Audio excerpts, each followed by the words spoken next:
the elder of the Kusanagi clan, father to Kyo, and mentor to Shingo. Saisyu Kusanagi was once a pivotal figure in the King of Fighters series, especially during the Orochi Saga. Yet, over time, he has been largely forgotten, except by the most dedicated fans. Who could forget the challenge he posed in KOF 95, standing as a fierce sub-boss just before the climactic showdown with Rugal, or his iconic role in KOF 98 as part of the legendary Masters team alongside Haiden and Takuma. Though he made a brief return in KOF Neo Wave, Saishu has since faded into obscurity, relegated to cameo appearances in endings, no longer a playable presence. In this video, we'll dive into the life and legacy of this beloved yet overlooked character, exploring his motivations, abilities, and the vital role he played in shaping the KOF series. It's time to give Saisyu Kusanagi the spotlight he truly deserves. But before that, as always, if you like this content, don't forget to hit that like button, subscribe, and click the bell icon so you can be notified with every new video posted.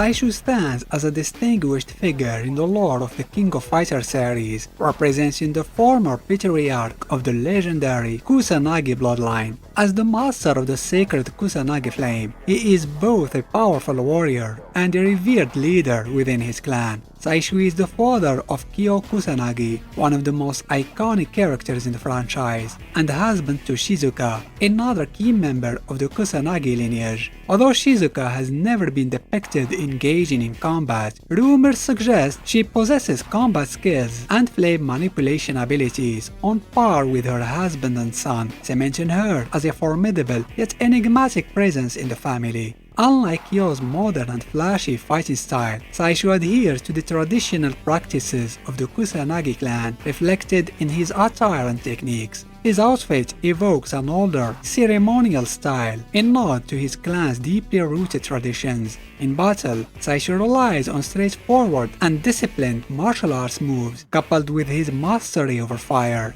One notable difference between him and Kyo is his ability to unleash long-range fireballs, a skill that Kyo keeps losing and regaining throughout the series.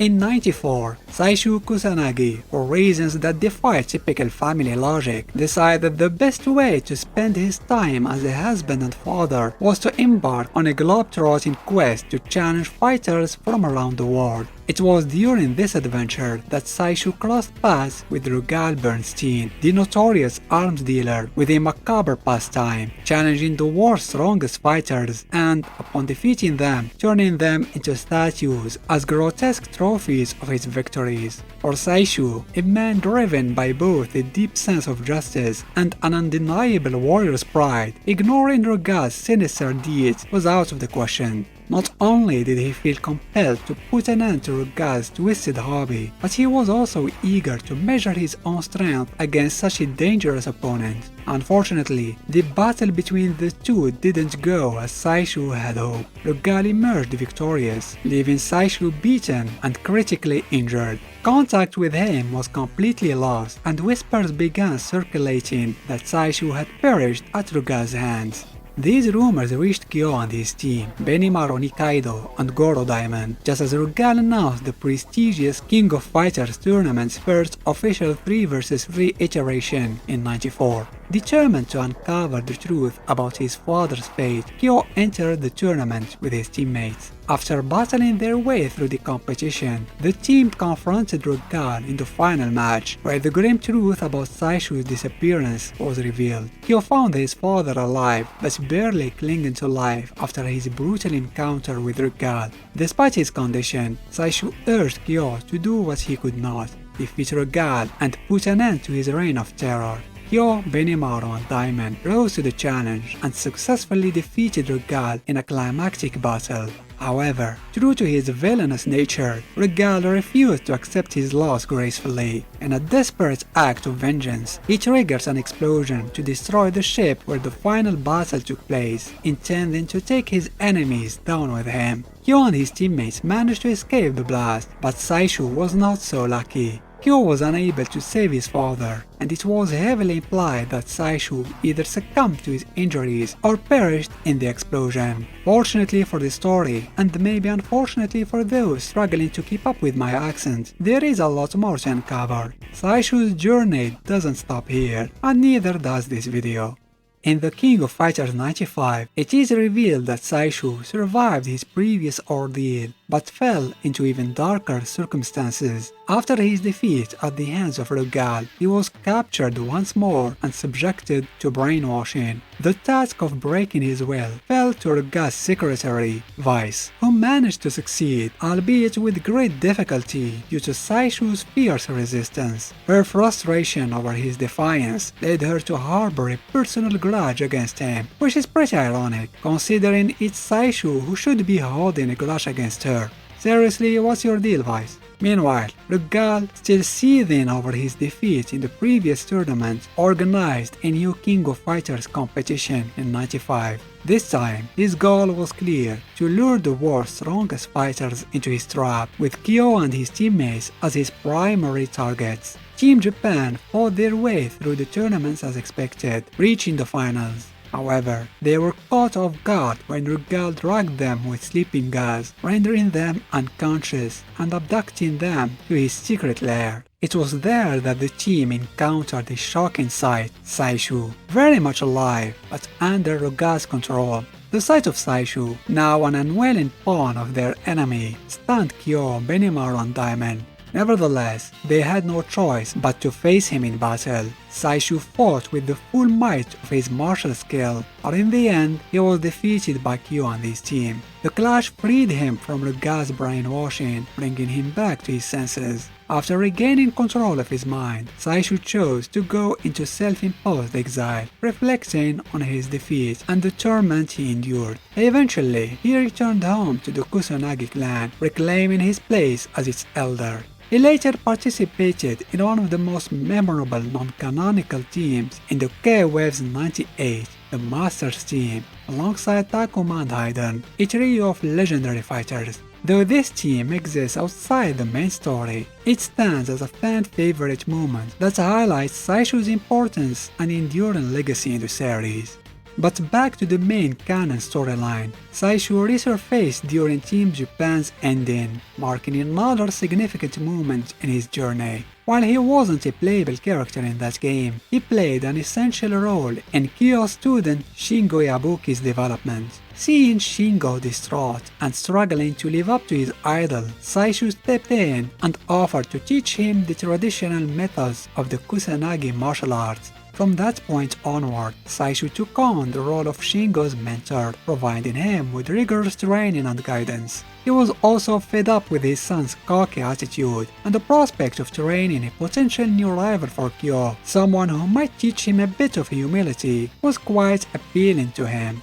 Before the events of KOF 14, Saishu initially planned to meet each member of Team Japan individually to personally evaluate their strength and ensure they hadn't lost their edge. However, after observing them briefly, he realized his worries were unfounded. Confident in their abilities, he handed them their invitation to the tournament, encouraging them to participate not just for their own sake, but to support the newcomers Shunei and Meitenkun. Saishu expressed his confidence that with Tank Furu guiding the newcomers, they would undoubtedly make it to the finals. He also warned Team Japan about an impending threat that could bring untold chaos. Strangely, Saishu seemed aware of Versus' looming arrival, though how he gained this knowledge remains a mystery. Could Saishu possess some kind of mystical insight? While the series has never confirmed such abilities, his wisdom and experience as the patriarch of the Kusanagi clan suggest there's more to him than meets the eye.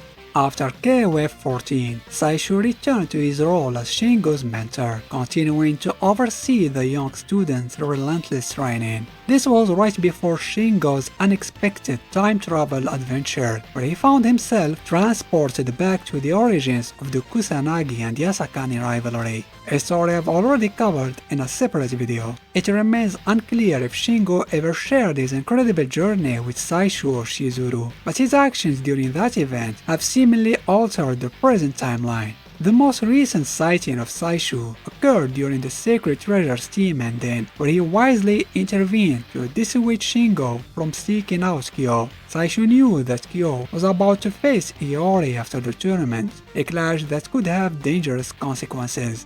Ever the guiding force, Saishu continues to play a vital role in the lives of those around him, proving that his legacy as the Kusanagi patriarch is well earned.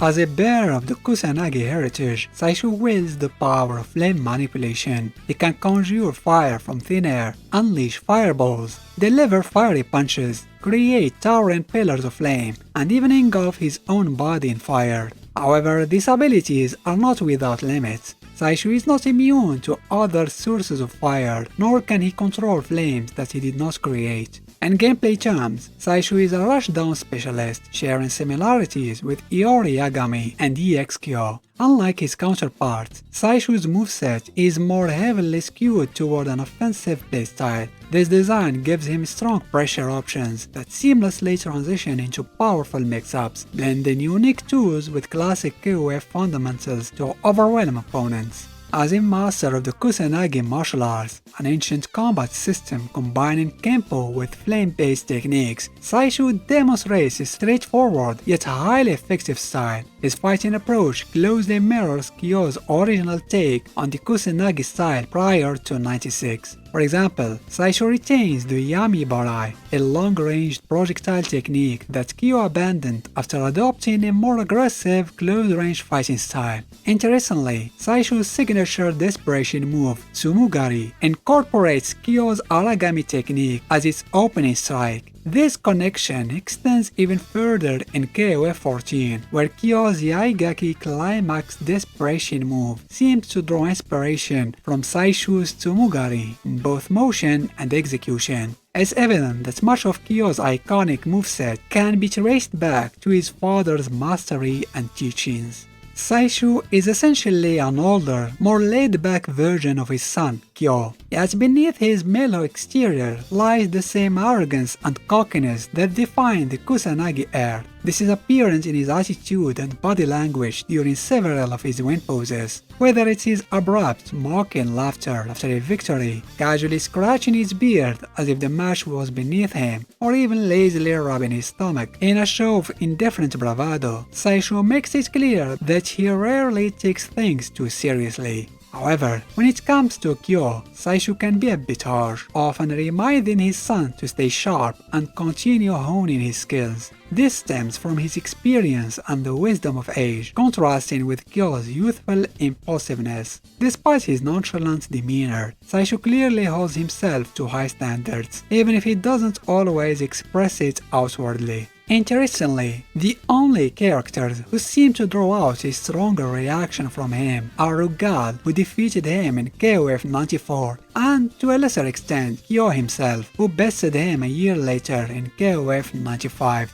Strangely, Saishu appears to bear no grudge against Vice, despite her role in brainwashing him in KOF 95. Vice, on the other hand, visibly despises him, a fact made evident in their pre-fight scene. She points at him with disdain, spitting insults about his stubborn resistance during the brainwashing process, which caused her significant trouble. Saishu, however, remains completely indifferent. He assumes a fighting stance without even acknowledging her outbursts, seemingly unaware or simply unconcerned that Vice is a sworn enemy of his clan. This casual disregard is likely what fuels Vice's hatred. After all, nothing stings quite like being utterly ignored by someone you despise. Saishu has only been a playable character in one canonical KOF 95, where he serves as the game's sub-boss. Players could unlock him with a secret input command alongside Rugal, making them part of the roster. Although he also appeared in the lesser-known KOF Neo-Wave, his most iconic moment in the series was in KOF 98, where he joined forces with Takuma and Haiden as part of the legendary Masters team. This appearance remains one of his most memorable, and it's a shame that the Masters team has yet to make an official return in a canonical title.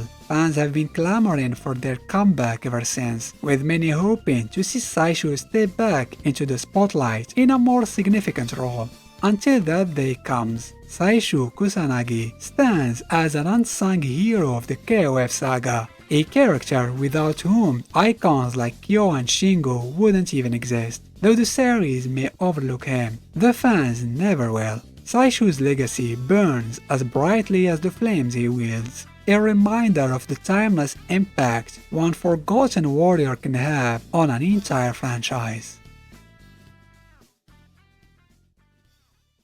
Special thanks to my patrons for their support. I hope you enjoyed this video. Give it a thumbs up if you did, and why not consider subscribing to the channel.